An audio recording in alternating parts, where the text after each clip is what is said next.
ଯେତେବେଳେ ମୁଁ ତୁମକୁ ଗ୍ରହଣ କରେ ତୁମେ ସବୁ କିଛି ହରାଇ ଦେବ। ପ୍ରଥମେ ତୁମର ଅହଙ୍କାର ଭାଙ୍ଗିଯିବ। ତୁମେ ଯେଉଁ ମିଥ୍ୟା ସମ୍ପର୍କ ଗୁଡ଼ିକ ଧରି ରଖିଛ ସେମାନଙ୍କୁ ନିଜେ ମୁକ୍ତ କରିଦେବ। ତୁମର ଲୋଭ, ତୁମର ଭୟ, ତୁମର ଇଚ୍ଛା ସବୁ କିଛି ଗୋଟିଏ ପରେ ଗୋଟିଏ ଧ୍ୱଂସ ହୋଇଯିବ।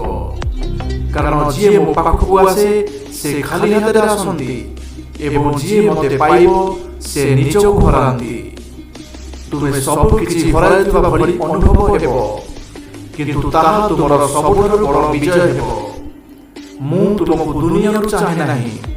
ମୁଁ ତୁମକୁ ଆସକ୍ତିରୁ ମୁକ୍ତ କରିବି। ମୁଁ ତୁମକୁ ଭିଡ଼ ଭିତରକୁ ନେଇଯିବି ନାହିଁ, ବରଂ ଶାନ୍ତିକୁ ନେଇଯିବି। ତୁମର ଜୀବନ ଜଟିଳ ମନେ ହୁଏ, କିନ୍ତୁ ବାସ୍ତବରେ ତାହା ମୋର ପ୍ରାୟଶ୍ଚିତ ହେବ। ତେଣୁ ତୁମେ ଭାବ, ତୁମେ ସବୁ କିଛି ତ୍ୟାଗ କରିବାକୁ ପ୍ରସ୍ତୁତ କି? ଯାହା ଦ୍ୱାରା ତୁମେ ନିଜକୁ ମୋ ନିକଟରେ ସମର୍ପଣ କରିପାରିବ। କାରଣ ଯେତେବେଳେ ମୁଁ ଗ୍ରହଣ କରେ ତାପରେ କେବଳ ମୋର ପଥ ରହିଲା ଏବଂ ସେହି ପଥରେ କେବଳ ସତ୍ୟ, ସେଠାରେ ଭକ୍ତି ଏବଂ ନିର୍ବାଣ ଅଛି।